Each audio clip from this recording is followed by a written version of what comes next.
of the gastrointestinal tract.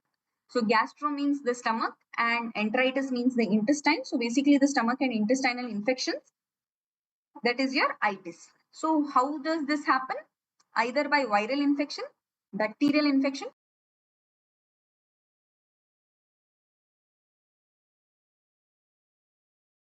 common cause presentation being either vomiting or loose stools. Now you should understand that the term diarrheal disorder is generally talking about the infectious causes of diarrhea. In the next classes, we'll see about the non-infectious causes, which is also called as chronic diarrhea. Okay. Now what is diarrhea? Diarrhea just means that there is frequent passage of watery stools. More than the frequency of the stool, it is the consistency that matters. So the recent change in consistency is more significant than the frequency of the stool. So why this topic has been of so much importance across the world? Because this is the second most common cause of death in under 5 children. So in your under 5 causes of death, this is the second most common cause. Then it is more commonly seen because of the hygiene, the foodborne and waterborne causes. It is mostly common in African and Asian countries. Now, how did we tackle with this? The discovery of ORS. ORS is also called as discovery of the 21st century because it saved lakhs and lakhs of lives. After the introduction of ORS, which was the most cheapest drug, many lakhs of lives were saved across the world. And the preparation is also very simple. We'll go in detail with the preparation also. So that is why ORS has been a discovery of mankind for this century. Then coming to the vaccination. Now, the most common cause of gastroenteritis leading to diarrhea is virus. In that, 90% of the causes were rotaviral. So in fact, the discovery of ORS, the composition of ORS also was changed based on the diarrhea caused by the rotavirus. So based on that only, they formulated the osmolar rate of the ORS. So that's how we understood that rotavirus is the single most common cause of diarrhea. So that is why rotavirus vaccination came into play. And with vaccination, definitely morbidity as well as mortality has reduced. Now, why are we so much concerned about diarrhea? Because not just an acute effect, it gives rise to a long-term adverse outcome also. Now, what is it? Every episode of diarrhea leads to some amount of weight loss in the child. There is loss of appetite in the child, leading to micronutrient deficiencies. Now, micronutrient deficiencies, we have dealt in detail and we know that the immunity gets depressed. Once the immunity is depressed, repeated infection happens, repeated such cycles happen, leading to loss of weight and many other problems in the child, ultimately leading to malnourishment. So the child is thrown into this vicious cycle of malnourishment and micronutrient deficiencies post even one episode of diarrhea. That is why this topic is of prime importance as a public health problem.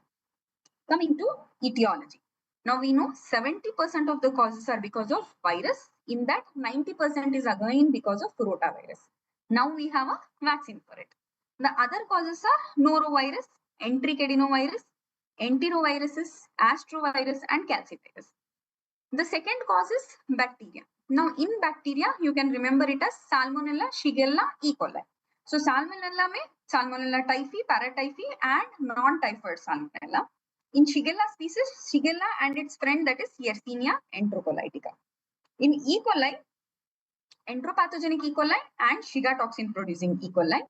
Then we have Vibrio cholerae and Vibrio cholerae's friend, that is Campylobacter jejuni, because both have the same comma shape in the bacteria, correct? Followed by protozoa, that is the third common cause. So protozoa causing diarrhea is very rare and generally requires immunosuppression. So that means if a child comes with protozoal diarrhea, the child will have problems in immunity. Either it is a child with HIV or it has some congenital immunodeficiency syndrome. That is when you get diarrhea due to protozoal infection. The last less common cause is helminth, that is Strongyloides stercoralis. So this is your etiology table for diarrhea. Now coming to pathogenesis. So depending on what is the organism, there are three mechanisms you can have diarrhea due. So that means either you have toxins. So it is preformed toxins or secretory toxins. Preformed toxins as in bacillus, which is generally spread through fried rice. So the history of eating fried rice outside is there. Or a Staph aureus, where the toxin is already in the substance. The moment it is ingested, the toxin gets absorbed into the body, leading to diarrhea. Okay. Next is secretory toxins. Secretory toxins means there is actively dividing bacteria, which lead to release of the toxins in the GIT system, leading to increased secretion across the epithelium. So that is your secretory toxins. Next, coming to the second mechanism, the cytotoxic toxin. Cytotoxic toxin means these are also actively dividing bacteria, leading to the release of substances which can kill the intestinal epithelium. Hence the word cytotoxic. So it kills the intestinal epithelium, thereby causing efflux of all the fluid and water and electrolytes, leading to diarrhea as a complaint. Next is invasion. If you want to invade, the best example is Salmonella typhi. So what does Salmonella typhi do? First, it will invade the intestinal cell, then go and be in the malt tissue. So the mucosal associated lymphoid tissue, it will go form flask-shaped ulcers. If at this time also the patient doesn't come to you or you don't treat it, then there will be a disseminated blood infection leading to typhoid fever. Correct? So there will be bacteremia. Then if it is not still treated, then this can lead to septicemia also. So this is the third mechanism by which acute diarrhea can happen. So the mechanism here is invasion of the mucosal tissue leading to diarrhea. So these are the three main mechanisms by which diarrhea can happen. So either it is preformed or secretory toxins, cytotoxic toxins, or invasion of the cell. The same thing is again divided into non-inflammatory, inflammatory, and penetrating. So invasive is all penetrative. That means the organism penetrates the bowel, goes into the bloodstream also. Okay. In the second, that is inflammatory, this is cytotoxic group, where the cell of the intestinal epithelium is also killed.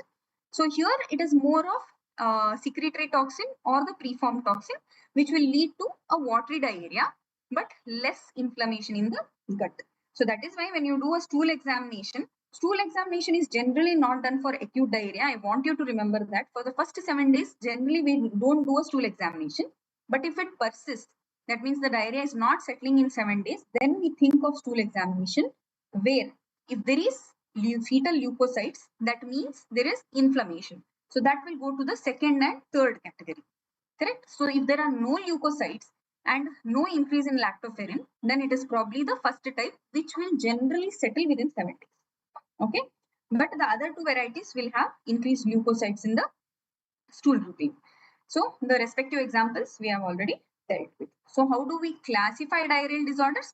We classify them into acute, persistent, and then there is one category called chronic. Now chronic and persistent are both more than 14 days.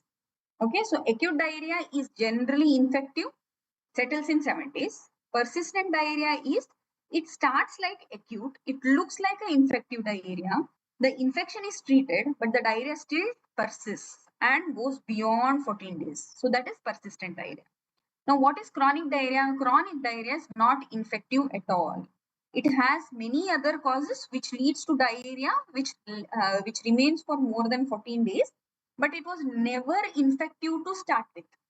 Whereas persistent was infective to start with. Okay. Anyways, we'll deal about this in the next class in detail. Okay. Coming to clinical features of acute diarrheal disorder. So what is the most common feature? Definitely this should be loose stools. So in that you should remember recent change in consistency is more important than the frequency. Then you have second complaint being vomiting. Then you can have, depending on the organism, you can have blood and mucus. Sometimes when we label this as dysentery also. Okay. Then you can have pain abdomen, you can have fever, when you can have tenesmus, and you can have complications due to dehydration. Okay. Now coming to assessment of dehydration. So whenever this kind of complaint comes, what is that you have to see in the child? So the best way to remember this is, remember this mnemonic as set 4. So S is for sensorium. You see the child. So you categorize the dehydration into 3 things.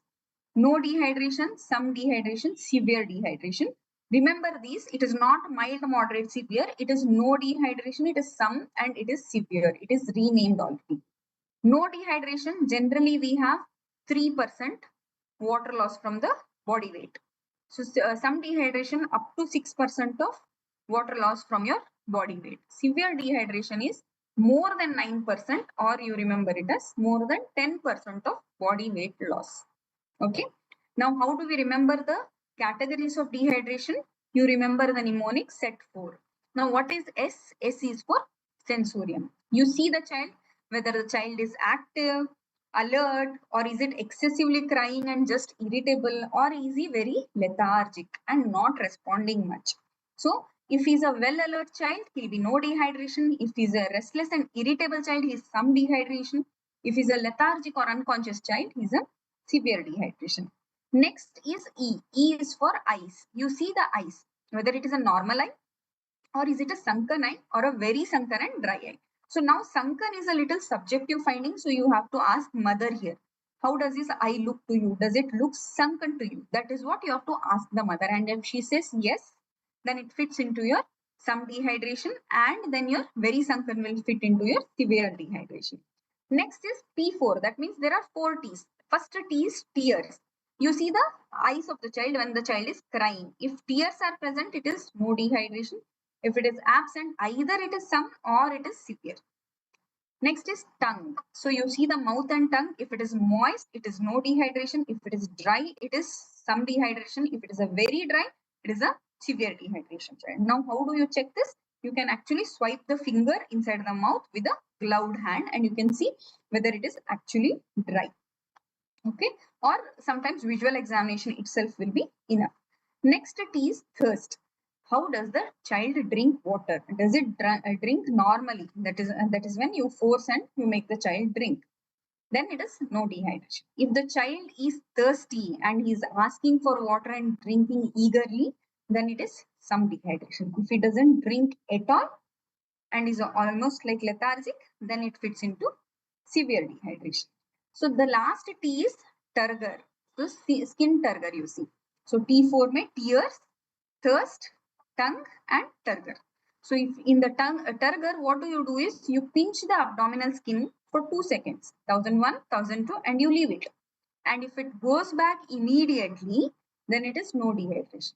If it goes back slowly but less than 2 seconds, then it is some dehydration. If it goes back very slowly but more than 2 seconds, that is 1001, 1002, you leave and say 1001, 1002, 1003. So if it is crossing 1002, then it is severe dehydration. The place where you check, you generally check it in the flank area. Okay. So this is how you decide on the severity of the dehydration. So if there are no signs of dehydration, if 2 or more signs in this set 4, then it is some dehydration. In severe category also 2 or more signs, you take it as severe dehydration. How do we treat this? We have plan A, plan B and plan C. We'll deal about it in detail. Second. So what are the caveats that you should be worried when you're assessing the dehydration? So in some children, like I told, the eyes might be a little deep set eyes where you have to ask the mother. And in the skin pinch test, you can't do it on marasmic child, kwashiorkor child and obesity child because this can be misleading. In obesity, it may be normal in spite of having a dehydrated child. In kwashiorkor and marasmus, in a no dehydration child also, you might get prolonged skin turgor. So this is a little difficult to assess. So these are the false things, false positives that you can get in your examination. Correct? So these are your signs of dehydration. So you have a flat or a sunken AF in case of a child below 1 year. There are no tears. There is dry and sticky mouth. You can have fast breathing also. Now why is this? If the dehydration is severe, there is acidosis or the metabolic acidosis that sets in, leading to acidotic breathing. Okay. There can be belly ache and generally no wet diaper or no urination for 6 and more hours. So you always remember urine output is the best method to tell how the circulation of your body is. If there is urine output, it's a very good sign saying that the circulation in the body is very good. Okay. So how do we describe? Like I told you, 3%, 6% and 10%. Same thing, you can remember it as no dehydration, fluid losses less than 50 ml per kg. This 50 to 100 ml per kg, and severe dehydration, it is more than 100 ml per kg. What are the investigations to do? Like I told, treat diarrhea, but no need of investigation at least for first 5 to 7 days, because most common cause is virus. There is no antiviral that we use. There is no specific treatment that we use. So don't unnecessarily waste investigation or trick the child for investigations. If required, in cases as in severe acute malnutrition, a child looks malnourished, or there is any suspected immunodeficiency, or say that the child is looking toxic, that means very high grade of fever, there is a doubt that this can be a bacterial infection also, that is when we tell CBC, CRP. Okay, and electrolytes urea creatinine specifically in severe dehydration to see how much our kidneys are getting perfused. And if there is low urine output, it tells that the kidneys are getting compromised. And for that purpose, we send electrolytes as well as urea creatinine. Stool routine and microscopy, we wait unless the diarrhea is more than 7 days. We wait for it. It is not a great investigation to do and waste money. Okay. So in most cases, there is no need of any diagnostic workup. In severe conditions, in hospital settings, it may be individualized, especially in children with chronic condition, severe sepsis, prolonged symptoms during outbreaks. Yes, during outbreaks like a cholera outbreak, yes, where we have to confirm the diagnosis that there is an outbreak in one area where more than expected numbers of diarrhea cases have come. And if there is child with high fever and if there is history of travel to high risk areas, depending on that local epidemiology, we might have to do a stool routine. Okay, in severe dehydration, we send. So what is the management? So how do we manage the child? There are 4 major components that we have. That is rehydration. Whatever the child has lost, first you rehydrate the child and then give maintenance fluid to maintain the hydration. Ensure adequate feeding. Zinc is the main cornerstone of treating diarrhea. Then early recognition of danger signs and treatment of complications. Okay, so this is the cornerstone of treatment of diarrhea. Okay, so next coming to ORS. So how do we treat this? Low osmolarity ORS is what we use. So the sachets that you see in the market, if it has a WHO label on it, then it is a low osmolarity ORS. So this is the content of it. You need not remember this entirely, but you should remember that the total osmolarity is 245 and sodium content is equal to glucose content and it is 75 millimole per liter. Now, why this is important?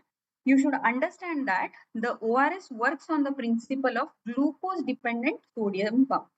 Now, because of the viral infection, like I told you in the beginning, there can be a cytotoxic effect because of which the sodium and chloride from the gut mucosa can be actively secreted into the lumen. That means there is a mucosal tissue, mucosal cell. The mucosal cell is disrupted, leading to easy secretion of sodium and chloride into the gut, increasing the diarrhea.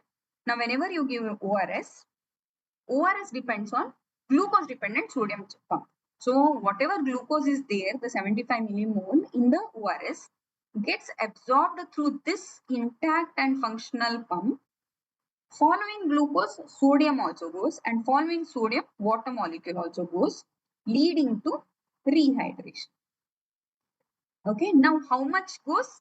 So for 1 molecule of glucose, 1 molecule of sodium and 1 molecule of water. So this is called as 1:1 molar ratio. So much ORS will do a effect. So that means if there is good amount of rehydration that is happening, it is not because of sodium and chloride reabsorption. It is glucose dependent sodium and water reabsorption that happens when ORS is given. So there is a single universal ORS means what? It is the same ORS across all the age groups. There is no different ORS for kids or adults or old age people. No, it is same single ORS sachet available across the age groups. And what you have to see, this WHO label in any ORS sachet that you see should be seen, and you should counsel parents also that not to use the Tetra packs but stick to sachets.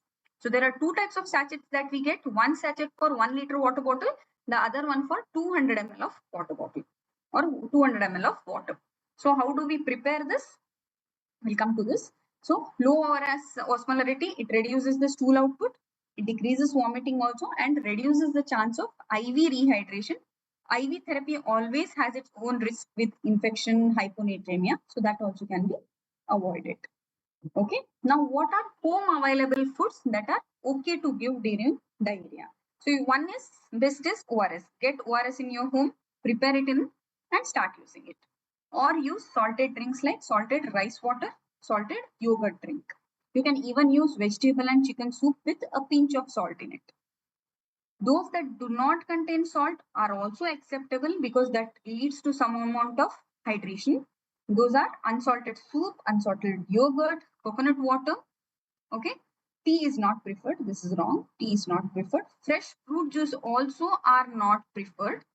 Fruit is preferred than giving fruit juice. What is not acceptable is carbonated drinks, commercial fruit juices, and something which has excess of glucose. Although the mechanism was glucose dependent sodium pump, you should make sure that sodium is there in the drink. You can't give plain glucose and let the child improve. So what does plain glucose do? Increased sweetening agent will cause hyperosmolarity, leading to hyperosmotic diarrhea, increasing the chances of having watery stools further. So strictly no sweetened juices. Okay. So how do we prepare ORS? If there is a patient who is living in a very remote area and not accessible to ORS sachets nearby, this is how ORS can be prepared even at home. So in a 1 liter of water, which is 5 cups, each cup roughly around 200 ml, boiled and cooled water, you put 6 teaspoons of sugar, leveled teaspoons. That means if there is a teaspoon, you don't make a hill on it, you make it leveled. So leveled teaspoon. So 1 teaspoon is generally 5 ml in quantity. So 6 teaspoons of sugar and half teaspoon of salt and mix it. And this becomes your homemade ORS. This also can be prepared. Otherwise, in 1 liter of water bottle, you have to mix the entire ORS sachet, and this can be used for 24 hours in room temperature. Okay. Now coming to individual plans, that is plan A, plan B, plan C. Now what is plan A? Plan A means we are dealing with a child who has no dehydration, but he has ongoing stool losses. So what do you tell the mother? We can treat at home. You will tell that we'll give you ORS, we will give you few things, few medicines. You continue to treat at home and come back to us if any of these danger signs come up. That is, diarrhea persists for more than 3 days. You feel the loose stools are worsening. The baby is not able to drink ORS and starts vomiting it out. Or there is fever. The child is becoming more lethargic and slipping into the other categories of dehydration, some and severe dehydration, or if there is blood in stools. Counseling these danger signs, you send the mother home with ORS, you send the mother home with zinc and probiotics. Okay, even if you don't give probiotics, you can give just ORS and zinc for planning. Okay, so how much ORS to give? The best way to remember is give 10 ml per kg for each loose stool. That means if the child is if the child is 10 kg, give 100 ml of ORS for every loose stool. So depending on weight band, you can do it, or you can stick to holiday Segar formula that we use for fluid calculation. Correct? So holiday Segar formula, what does it tell? For the first 10 kg, the requirement of the fluid is 100 ml per kg, which is nothing but 1 liter. After 10 kg, between 10 to 20 kg, requirement is 50 ml per kg. That means it is 500 ml if it is a 20 kg child. So 1 liter plus 500 ml is 1.5 liter. And if the child is above 20 kg, then it is 20 ml per kg above 20 kg. Correct? So that means if it is a child with 22 kg, first 10 kg you will give 1 liter, next 10 kg you will give 500 ml. So 1500 ml. For the next 2 kgs, you will give 20 into 2, that is 40. So the total requirement will be 1540. Correct? You stick to this and then tell the parent how much ORS to provide it home. Or simple way to remember is 10 ml per kg. Okay? So this is your planning. So how do you tell mother? She can give sips in a cup if it is an older child, or give in teaspoon every 1 to 2 minutes if it's a child below 2 years. If the child vomits by chance, wait for 10 minutes and give the ORS more slowly. This is the same preparation that I told. Okay, that is about the plan A. Next, coming to plan B. Now, what is plan B? That means there is some dehydration, that is around 6% of weight loss has already happened. So this is generally a daycare treatment, but it needs to be treated in a hospital setting or a healthcare setting. Now, what is this? What you do here is you replace the 6% plus you make sure the hydration is maintained. That means your maintenance will continue. Okay.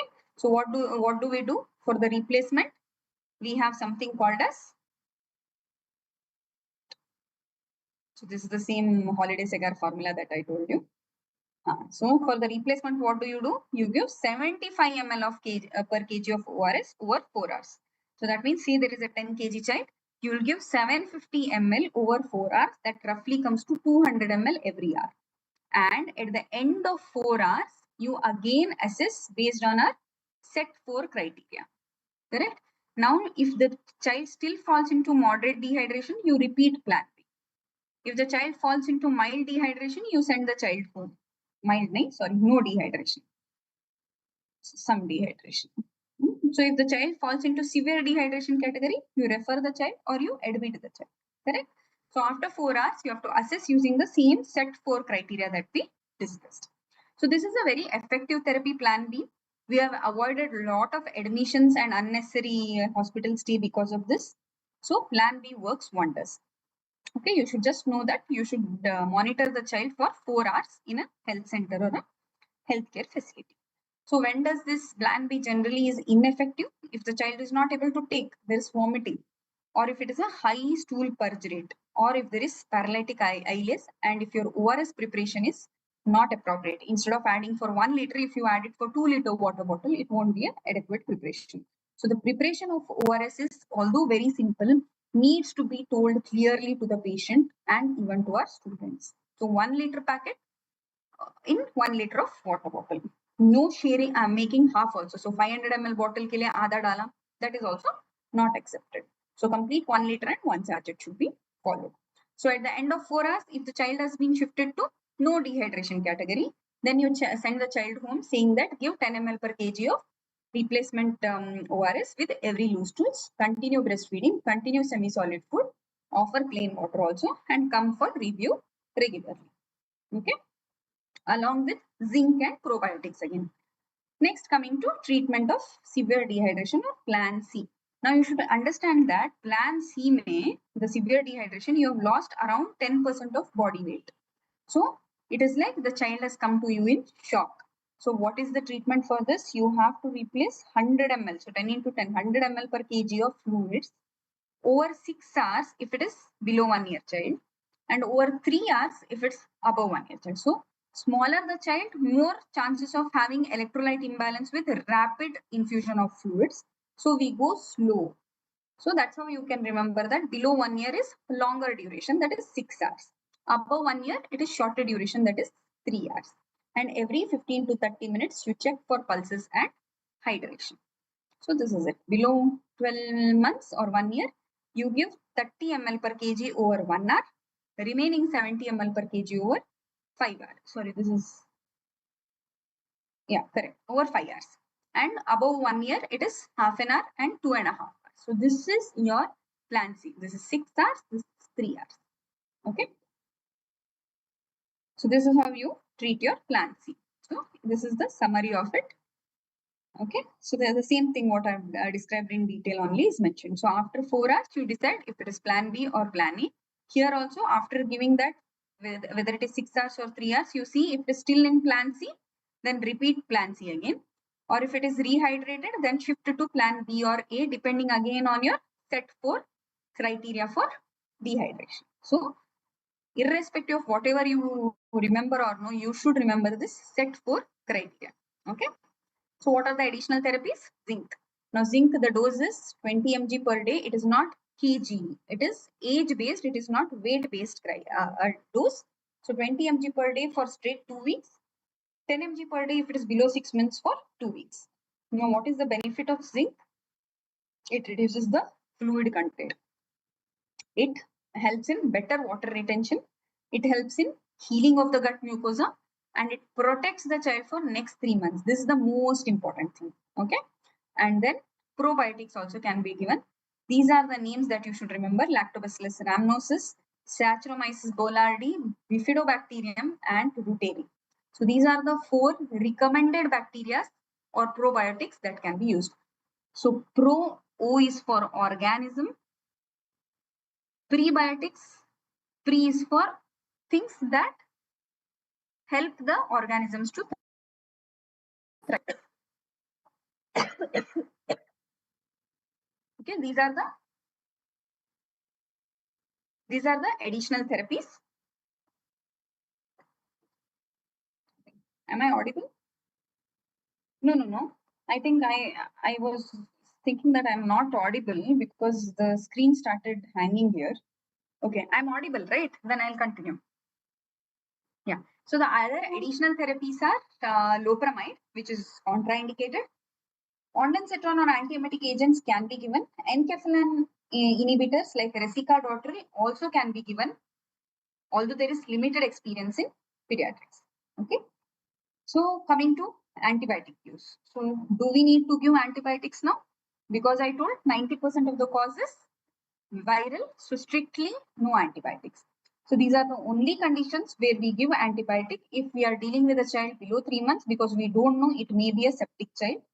If we are dealing with a child with chronic conditions or immunodeficiency, or if we are dealing with a child with severe acute malnutrition, or if we have strong suspicion for Shigella or E. coli infection or Vibrio cholerae and Yersinia enterocolitica infections.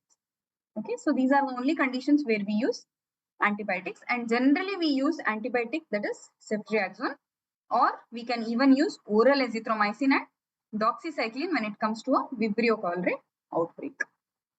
Okay. So coming to the prevention. So we finished the plan ABC. We talked about the additional therapies, and we also talked about the antibiotics.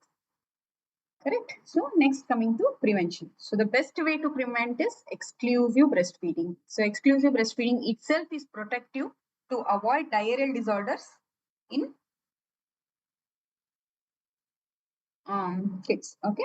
And improved complementary feeding. Now, improved complementary feeding practices means maintaining hand hygiene and giving good protein rich diet and including fruits in the diet, so that good amount of antioxidants are also given to the child.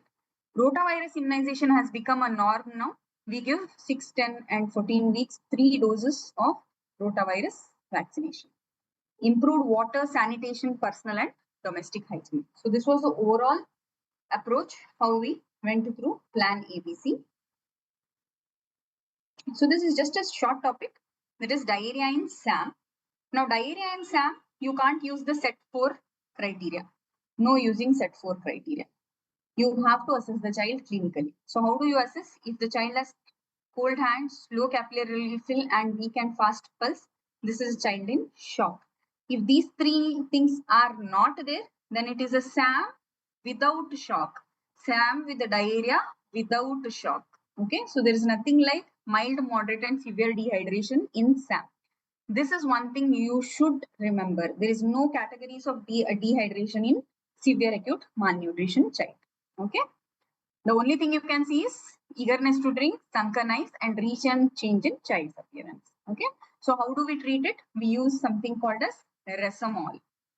So Resamol is rehydrated solution for malnourished, which dilutes 1 sachet in 2 liters of water. Okay.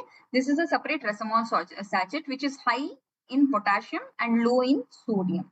So if we don't have Resamol sachet, using our same WHO ORS, we can make it into Resamol by mixing it in 2 liters of water and adding 45 ml of potassium chloride and adding 50 gram of glucose. By doing this, a normal WHO ORS also can be converted to Resamol.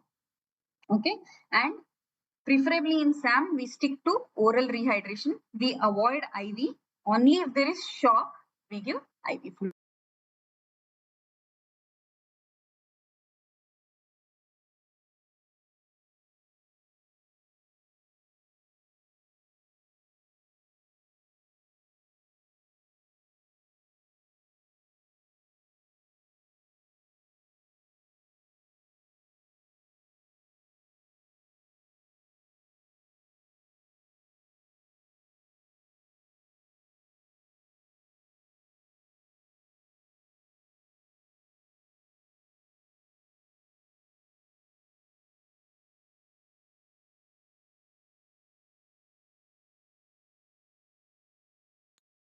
Subiksha, I think we can end the class. There was a glitch on the other PC. Yeah, I think there's one doubt that has popped up. Uh, what about the diarrhea like during antibiotic usage? Jung should, yes, see, that's what we are telling, no, that don't use antibiotics only for diarrheal cases. At least for the first 5 to 7 days, strictly no antibiotics, unless it is a proven thing that it is because of either your Shigella bacilli or it is because of typhoid. That is when we use okay, no, augmentin for respiratory cases. Yes, you can use zinc there. Giving zinc doesn't harm the child. Yeah, it can be seen as a side effect, but here you should remember that you should counsel the parent and send that we are using an antibiotic for respiratory illness. Side effect of loose stools can be seen in the child. Nothing to worry for it. You should just hydrate the child using ORS. And generally, this kind of cases don't require zinc because it is not the gut, it is antibiotic induced diarrhea. But if it remains, it becomes a concern. Say it remains for more than 3 days. Yes, giving zinc is safe. You can give zinc. You can even give probiotics. Yes. I hope the doubt is cleared. Yes. Okay. So any doubts you can drop me in the mail or in my Insta channel so that we can get back to these doubts in the next class. Okay. Next class is more interesting. There is a lot to talk about the persistent and chronic diarrhea, which is nothing related to the infection. These are the non-infectious causes. Okay. Fine. Sure. Okay. See you in the next class then. Bye.